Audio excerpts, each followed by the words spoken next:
Hi, my name is Jay Sugarman, and I want to welcome you to Museum Open House. This ongoing series features and highlights many of the outstanding museums and other cultural institutions. The main purpose of most programs is to inform viewers about current and upcoming exhibits, various programs, resources, and other opportunities that are available for the general public. Today, via Zoom, we're fortunate to have as our guest Bob Burns. Bob serves as the executive director of the Mattatuck Museum, an art and regional history museum located on the Green in downtown Waterbury, Connecticut. During the program, we'll learn about the history and mission of the Mattatuck Museum and how it's grown, developed, and operates today. We'll go on a behind-the-scenes tour and in the process come to better understand and appreciate the wide range of exhibitions, programs, events, and other opportunities that are available for visitors today. Let's start by meeting Bob and then hearing all about the Mattatuck Museum. Welcome, Bob. So delighted you're able to be here. Thank you, Jay. It's a pleasure to be with you today. I have to say, until a few weeks ago, I hadn't been familiar with the Mattatuck Museum, but since I've been reading about it, seeing various things online, getting materials from you and your staff, I've come away so impressed with the incredible amount of things you offer and what you and your colleagues have done over the years to make it such a central piece in the area. So that said, eager to hear much more and have you inform viewers. But before we jump right to that, I also think it would be of interest for you to share just a little bit maybe about your background, professional interest, and what attracted you to the museum in the first place. Well, Jay, I've, I am a classically trained actor, actually, and I worked quite a bit as a younger person in New York City. But I fell in love and I got married and settled down into a career path that I had never anticipated in fundraising for nonprofits. So I'm coming up on 40 years of raising money to help nonprofits move their missions and make their constituencies better, stronger, save lives, change lives. And so it's been a really interesting career path for me. I'm a generalist in fundraising, and I've worked for a wide variety of nonprofits, from the Ronald McDonald House of New York City to the State University of New York in New Paltz. And the job I had before this one was at Frederick Church's Olana. It's a New York State historic site in Hudson, New York, and the home of the Hudson River School artist Frederick Church. In my role there as vice president of the, we were never supposed to call it this, Friends Group, that was assisting the state, we were able to raise about $20 million to restore the house, put in a fire suppression system, and restore a lot of the artworks that are inside the house there. I kind of thought I'd be there for the rest of my career, and and many headhunters had called me over the years, and I usually just say, no, that's not going to work. Thank you, and I helped them. But this job came, and I was wondering if maybe I could actually be the director of a museum myself. And so I went and did a little research. I did a reconnaissance mission. I came here secretly and visited the museum. It was very quiet on a Sunday afternoon. I noticed in the collection that they had kind of an amazing work by Frederick Church. Who, after 11 years of working at his home, I felt very confident that I knew a lot about him, but I also did not know this museum, and I also didn't know that they had an iceberg painting. And the year that I was recruited was the anniversary of the Civil War, and Church's really famous painting, The Iceberg, was being promoted at many places, but also at Olana at the time. So I was surprised to find an iceberg painting at this museum, and I thought, oh, this is a sign. I should throw my hat in the ring. And it was a long, drawn-out process. I was absolutely not at all the person they were looking for. They really wanted somebody with a PhD in art history, and that's not me. But the headhunter kept throwing me back into the pool. And by the end, it came down to me and a wonderful woman who I'm still friends with today, who has a PhD in art history.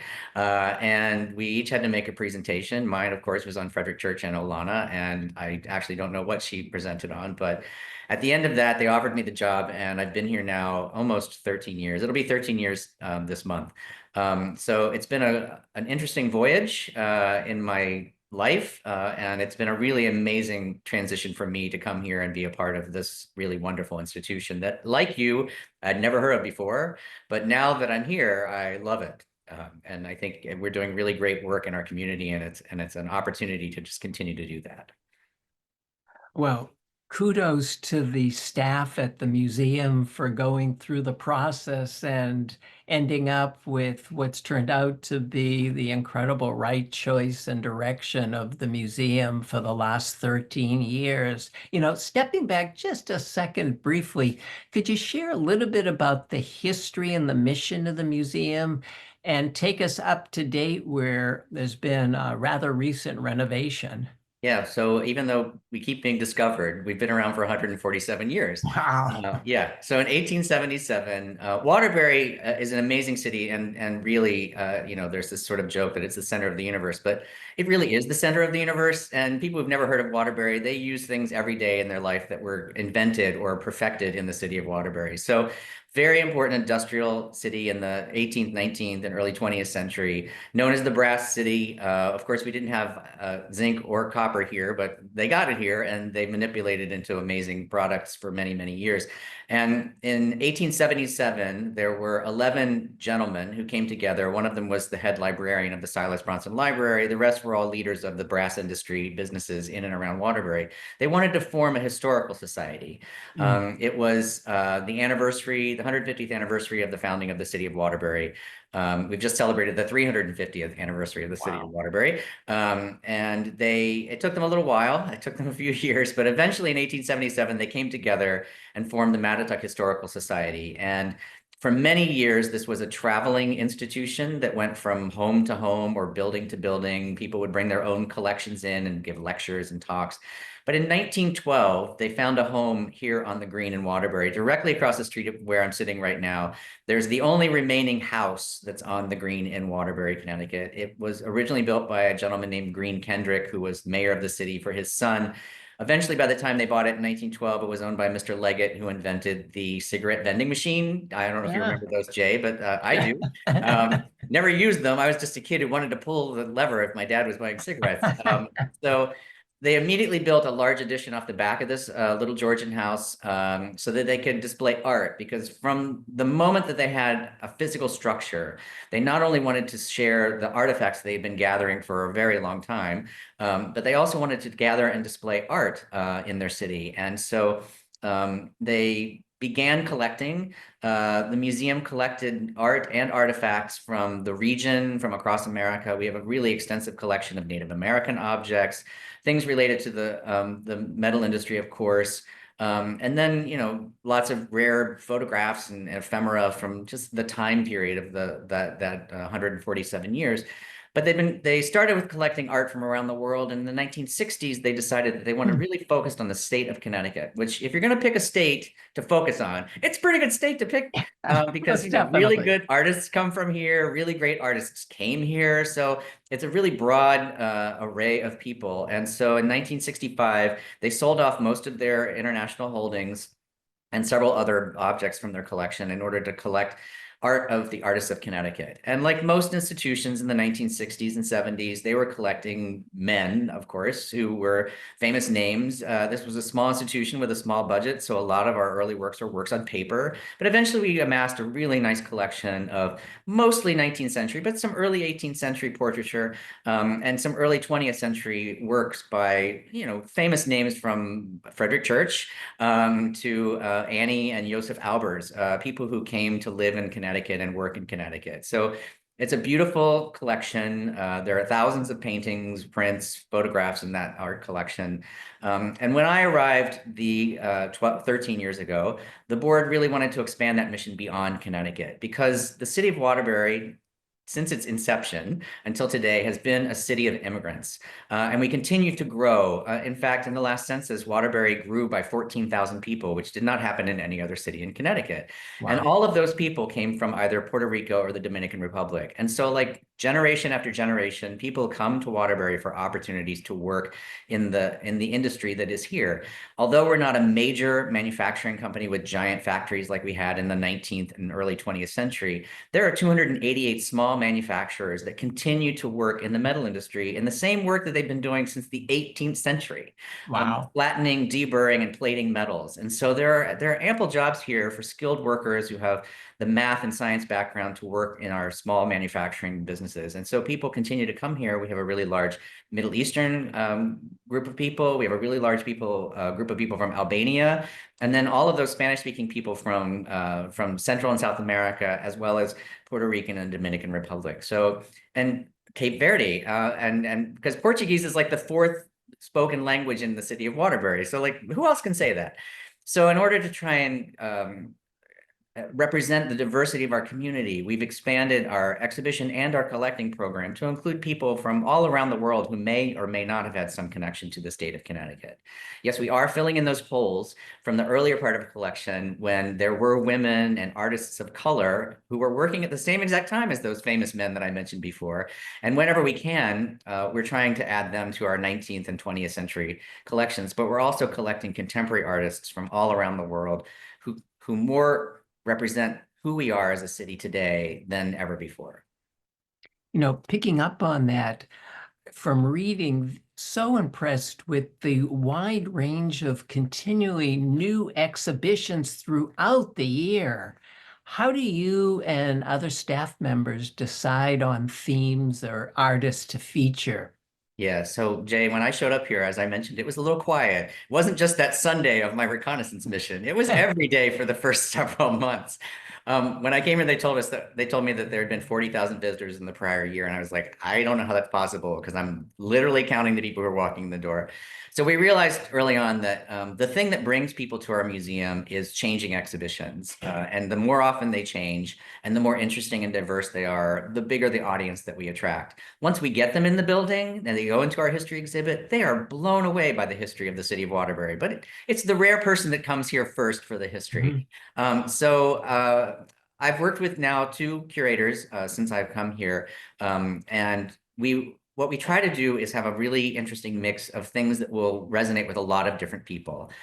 So boldface names, as you know, work really well. So every few years we do an Andy Warhol exhibition. Or this year we're really lucky because 13 years ago when I was being interviewed by a local reporter here before I showed up, she said, "So what's your dream for the future, Bob Burns?" And I was like, well, this might be, not in the near term, but at some point, I really hope that there'll be a Gordon Parks or a George O'Keeffe exhibition at the Mattatuck Museum. And this year we have both. Yeah. So those are boldface names. And you can only do that so often. They're expensive, their insurance, all that sort of thing. So that's every few years, there's a big name that we pull out. Every once in a while, we get help from our good friends at the Art Bridges Foundation, and we can do more than that. And I'll talk more about them later. But when trying to figure out what we're doing, we want to maintain our connection to our community. So we do a lot of exhibitions that are very specific to our community. We have a very large African-American population, so Gordon Parks fit really perfectly in that. And we also have an Elizabeth Catlett show coming up this year, later this year, another really important African-American artist from the 20th century, probably the most important woman artist from America of that period, coming to this museum, because that population, our African-American population, they moved here during the Great Migration to go work in the tobacco fields of Connecticut. There was no jobs for them in the tobacco fields of Connecticut. So they made their way to Waterbury to work in our factories. And so this is a long history of African Americans in the city of Waterbury. And this museum has really been working closely with them for many, many years to make a difference. Because we have that large Spanish-speaking population, we also try and do shows that are focused on Puerto Rico, the Dominican Republic, the Hispanic experience in America. We did a show 2 years ago about Chicano art in California. And there is a Mexican population in Waterbury as well. So it really is looking at that. And then finally, we want to also continue to connect to our community artists. And so each year we do our juried art show, which is artists from throughout New England, New York, and New Jersey. Predominantly, Connecticut gets a lot more share of that than anywhere else. Interestingly enough, except for 1 year so far of the 10 years we've been doing this, the Connecticut artist has won the solo show that is the first prize of that exhibition. And so the gentleman who won this year who'll be coming back later in the fall, is a Waterbury native now living in Ridgefield. But it's the first time we've had a Waterbury native who's going to get a solo show as a part of that. So Yeah. that's sort of the plan. And then the other part is that we're always open to opportunity. And so when some amazing opportunity comes in over the transom, we jump on it to try and bring that to our audience as well. So we remain flexible, and yet we have a pretty good plan about what it is that we like to show.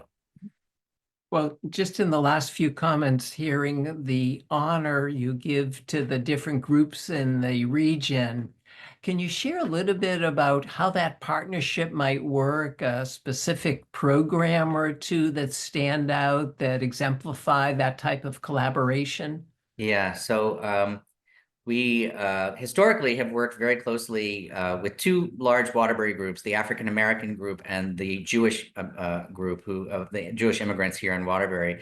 And I arrived at near the end of the Jewish American History Project, which was a 10-year project to basically map out the experience of Jewish immigrants in the city of Waterbury. And the very first synagogue ever built in Waterbury does not exist anymore, but is a part of the parking lot behind the museum. So we have a plaque there as well.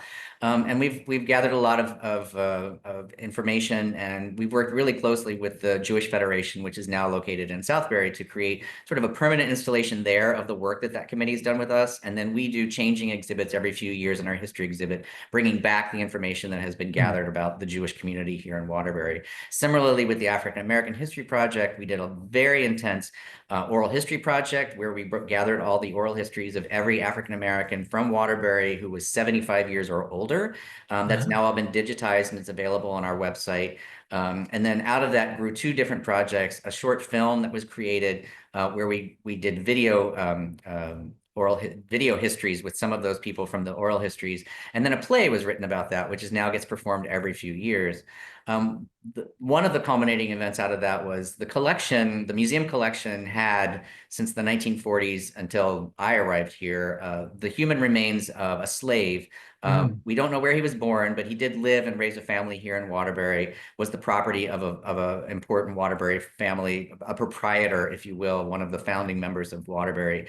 His name was Fortune, and we did a very extensive multi-year project to learn as much as we possibly could about the history of him.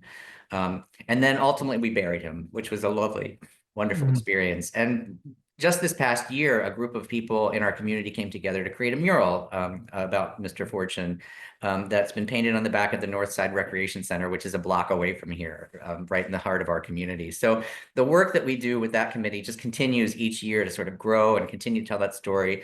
The thing about being a history institution, excuse me, is it's really important to retell that history over and over again, because unfortunately, there's always a new audience for the history that you've told. And teaching people about that history helps them not to repeat that history and gives them an opportunity to expand their understanding about you, the community they're in, the relationships that you have. So these are stories that we are pulling out and telling over and over and over again.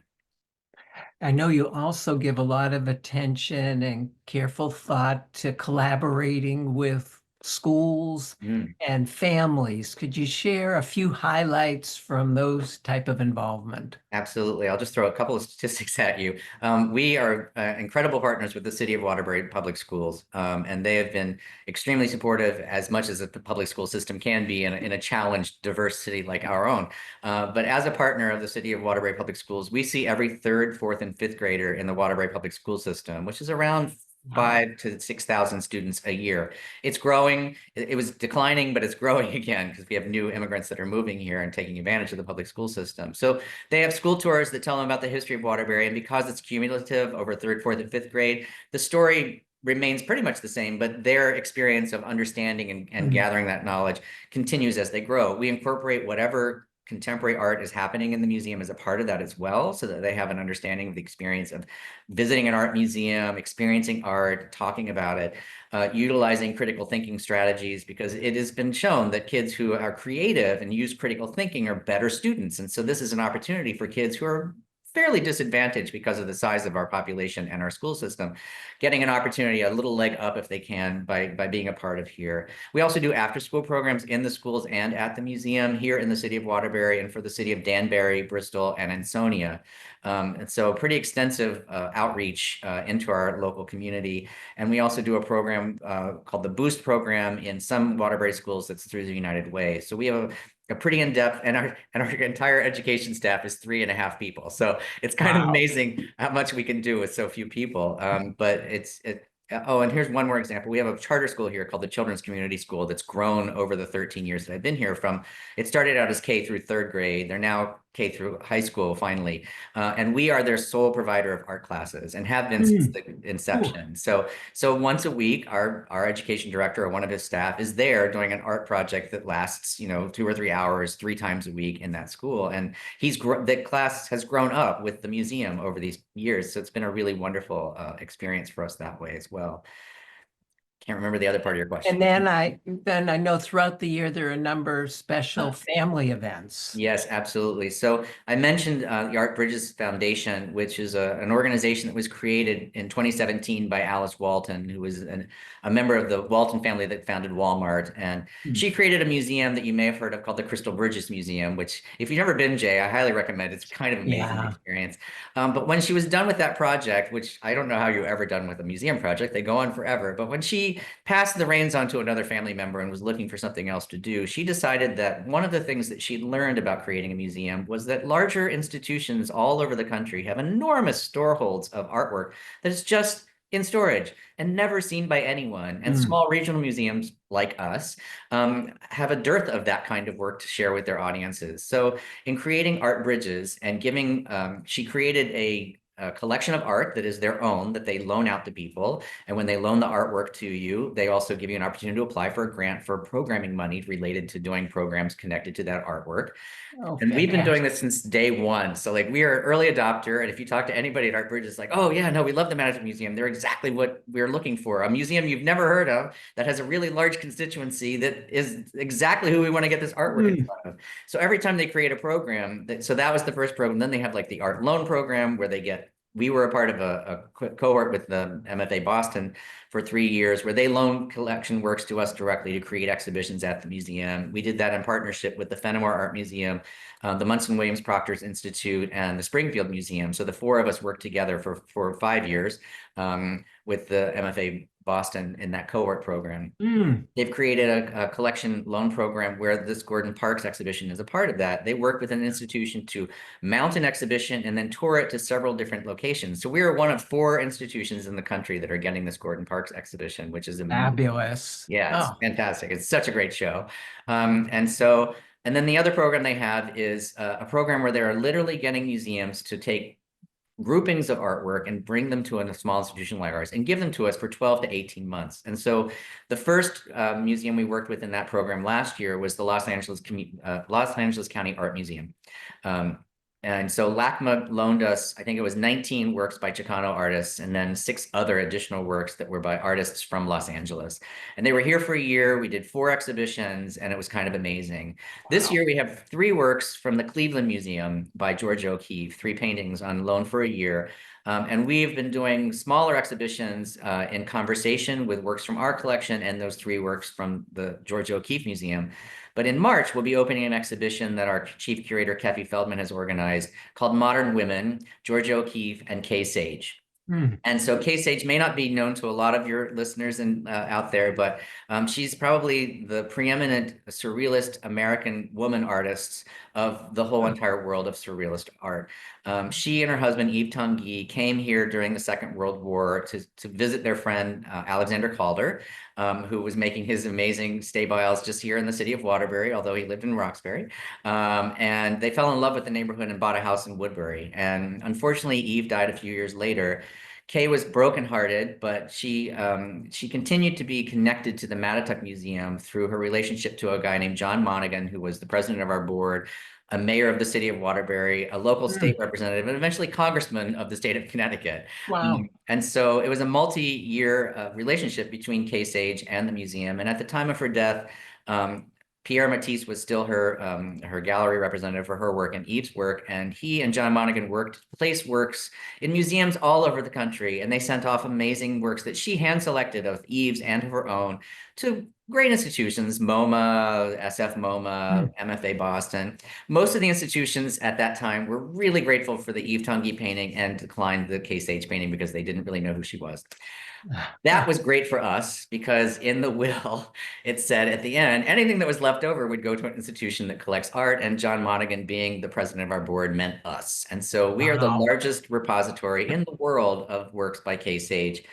We have over 80 paintings by her, some of them her earliest works from when she was a teenage girl living in Italy, to some of her assemblage that she was working on the day that she died. So it's a really broad swath of work. And we also received all of their papers, their archives, and personal collections. So we have works by other artists from that same generation that were collected by Eve and Kay that have come into our collection as well. So this exhibition that we're working on right now will utilize those three key paintings from the Cleveland Museum by George O'Keeffe, and it's enhanced by loans from all over New England, including personal objects of George O'Keeffe's that eventually made their way to the Yale Art Museum.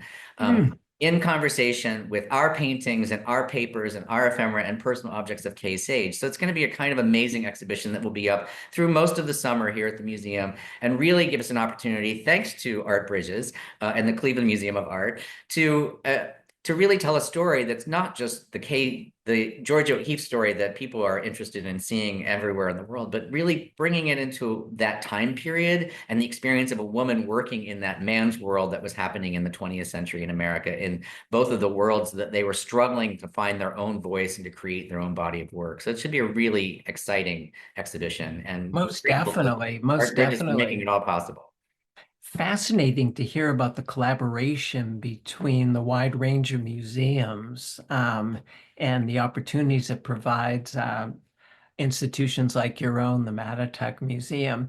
In the minute or so we have left, I know you've done a wonderful job providing this terrific overview. There's so much more to find out about. And in the credits, we'll have contact information for visitors to pursue that. Just a few reflections of the past 13 years from when you first came to where the museum is now. So the best number to give you is when I arrived, I was one of 9 people who worked here. That was full and part-time staff. Several of those 9 were part-time staff. And then that first year, we did 28 changing exhibitions with 9 people. Wow. I know, It's crazy. I was much younger than Jay. it's unbelievable. Well, you haven't slowed down We much, haven't I don't really slowed think. down that much. We're now down to like 18 to 20 a year, but our staff has grown to 22 full and part-time people. So we're actually museum-sized staff. And in 2021, we opened basically a new wing to the institution. We started in 2017. Unfortunately, the pandemic happened in the middle of all that, but that was kind of good for us because we had already bought everything. Mm. Construction was happening during the pandemic. So I got to go to work every day, unlike many people. And we opened this new amazing building in 2021. And so we have like a new face. The old museum was lovely, but it was like a solid brick wall against the street. And it really said to people, like, stay out unless you're supposed to be here. And now it's floor to ceiling glass, 3 stories of it. You can see into every single floor. When you're on those different floors and you're looking out, you can see how beautiful the city of Waterbury is. It's a city of amazing architecture, beautiful people. And so now there's this transparency, and it's something I've been dreaming of for 13 years, and to actually experience it is kind of amazing. And I would say that although, the staff changes and people grow, I think my favorite thing about my 13 years here is that we've launched so many people's careers. We're a Mm. small museum that not many people have heard about in a major city that most people don't go to unless they have to. So getting people to work here is challenging. And, we've started a lot of people on a career path because they didn't know what they wanted to do, and we needed somebody to do that job. And every single person who comes here, Jay, knows how to hang art. So if nothing else, they can go and be a professional art hanger anywhere in the state of Connecticut. But we've launched the careers of at least 30 people. They've either gone on Wow. to work in other museums, they've gone on to graduate programs and are now beginning to work at museums. And I feel like that is like the legacy of me and this institution that I'd never planned on. Yeah, But fabulous, like fabulous. sending them Well, out there in Bob, the world, it's great. Unfortunately, we have to wrap up because of time. Thank you so much again for taking the time to be here, bringing us up to speed on all the Mattatuck Museum has to offer. Definitely look forward to visiting in the near future and continued success with future endeavors. Thank you, Jay. I appreciate it. I also want to thank those of you watching for joining us and hope you'll be able to tune in next time.